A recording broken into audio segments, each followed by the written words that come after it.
Sveiki! Šiandien norėjau pakalbėti apie dirbtinį intelektą muzikos industrijoje. Ar tikrai viskas taip blogai ir ar muzikantai vis dar reikalingi? Nes dabar internetas tiesiog pripildytas DI turiniu ir tu žiūri į visą tai ir jauti, kaip tavo smegenys jau būna.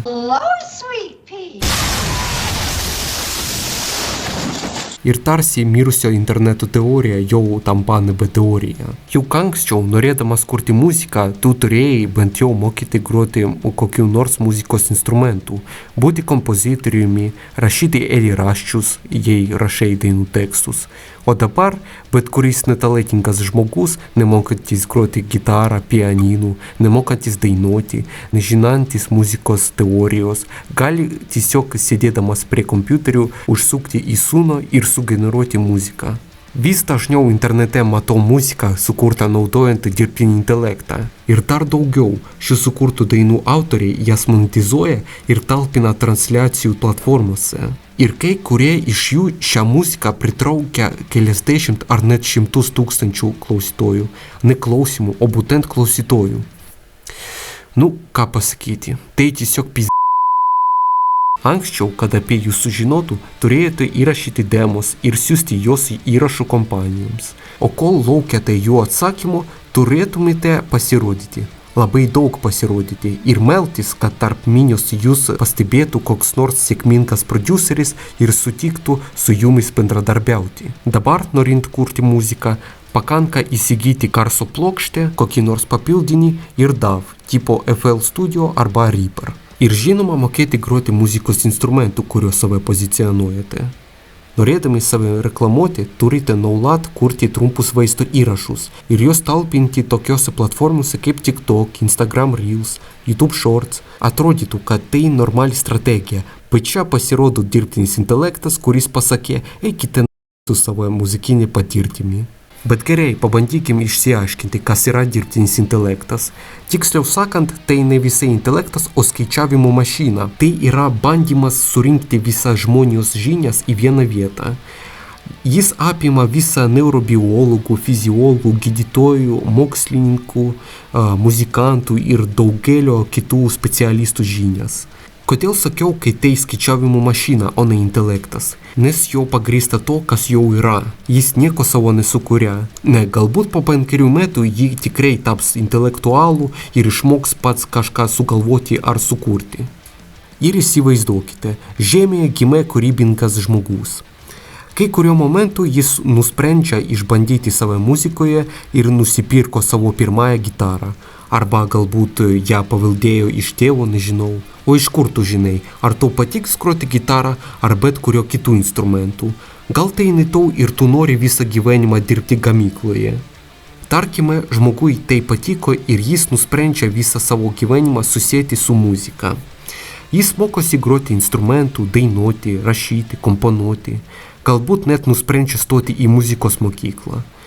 Ir čia atsiranda kažkoks bičias, kuris drįsta save vadinti muzikantu ir vos 2 paspaudimais sukuria bet kokio žanro muziką, bet kokią kryptimį, ją įkelia į muzikos platformas, gauna už tai 100 000 peržiūrų per klausų ir netgi gali tapti žymus, nes DI kūriniai jau patenka į topų sąrašus ir už tai taip pat gali gauti pinigų. Ir kyla natūralus klausimas, o ar visa tai verta, kam visa tai? Juk norint tapti muzikantu, kad apie tave sužinotų, turi praeiti metai. Ir kaip po daugybės metų tai pagaliau įvyks, tai turėtų įvykti tik tada, kai išmoksi groti, rašyti, komponuoti, klausytis, dainuoti. Tu turi suprasti, kas yra muzika. Turi turėti tam tikrą muzikinį skonį, visada būti temoje. Tai labai ilgas ir sudėtingas procesas.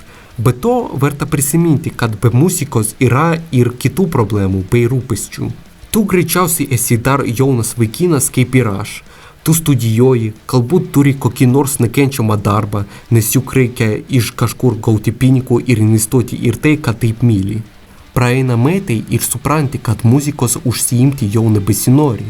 O jei tu tikrai tai myli, tai taip, tau teks viską paaukoti, visko atsisakyti. Niekam neklausyti. Tada galbūt kažkas pavyks. Bet vėlgi, tam prireiks labai daug metų. Tai didžiulis darbas. Ir reikia turėti neįtikėtiną sėkmę, nes akivaizdu, kad pirmiausiais metais muzika visiškai nieko neatneš. Iš tiesų, su užsiimsi muzika sau nustolingai. Nu teisingai, kam tam gaišti metus, jei viską galima padaryti per kelias sekundės? Kam mokytis groti šiais šūdiniais instrumentais? Reikia tik kompiuterio ir mokamos prenumeratos sūno. Viskas. Suprantama, kad dabar neuroniniai tinklai turi tam tikrų trūkumų solo, būgnų, vokalų srityse, bet esu įsitikinęs, kad po kelių metų visa tai bus išteisyta. Ir tu nesuprasi, kad dainuoja žmogus, o kur robotas. Žmogus tapo nepretenzingas. Jis geriau 200 kartų perklausys sceną, nei vieną kartą išklausys kažką naujo, nes smegenims scenos dalykas yra lygus tam, kas jau patikrinta laiko, o tai reiškia, kad tai jau komforto zona. Tai viena iš priežasčių, kodėl žmonės mieliau klausosi scenų grupių ir atlikėjų, o apie naujus beveik niekas nežino. Būtent todėl dauguma muzikantų norinčių užsidirbti pinigų groja coverių grupėse, nes savo kūrybą reklamuoti sudėtinga ir finansiškai nenaudinga.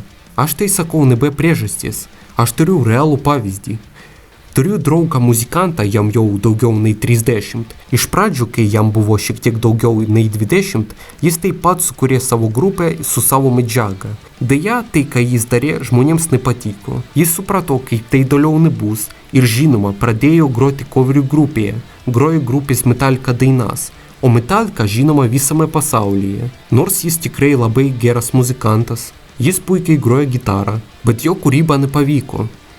Taip, jis vis dar periodiškai įrašinėja savo muziką, bet tai daro ne taip dažnai kaip anksčiau. Vėlgi, visas jo dėmesys skiriamas šiais coverių grupiai. Galbūt, jei jis būtų gimęs oligarchų šeimoje arba labai įtakingo prodiuserių šeimoje, jam tai būtų pavykę. Dabar grįžkim prie DI temos. Jei viskas ir toliau vyks taip, naujos muzikos nebus, tai yra, nebus naujų žanrų, naujų krypčių. Juk DI generuoja visą iš to, kas jau populiariausia. Taigi vadinamasis DI mokymas vyksta remiantis to, kas jau buvo. Vienodos dainos tekstai. Tie, kurie generuoja muziką per DI, dažnai rašo negative prompt, kad dainose nebūtų gitaros solo, nes dabar jie tampa nereikalingi. Kuo paprastesnė daina, to ji sėkmingesnė. Ir jūs galite man pasakyti, bet tu sakei, kad niekas nenori klausytis naujų grupių. Taip, aš kalbėjau apie kitus žanrus, kryptis, o ne apie šiais banaliais dainas, kuriuose nėra nieko vertingo. Niekam neįdomu kažkas naujo, kokie nors eksperimentai. Viskas turi būti čia ir dabar. Štai jums ir šiuolaikiniai muzikantai. Tikiuosi, kad pavyko jums perteikti savo mintis. Noriu pasakyti, kad DI yra kietas dalykas, tačiau žmonės jį naudoja netinkamai. Muzika turi kurti žmonės, o ne kokia nors mašina. Tikiuosi, kad nesu paskutinis žmogus žemėje, kuris taip mano. Jūs žinote, ką daryti. Jei patiko vaizdo įrašas, spauskite patinka, prenumeruokite ir taip toliau. Linkiu jums visko geriausio. Ate. Ir nepamirškite, kad gyvenimas yra per trumpas.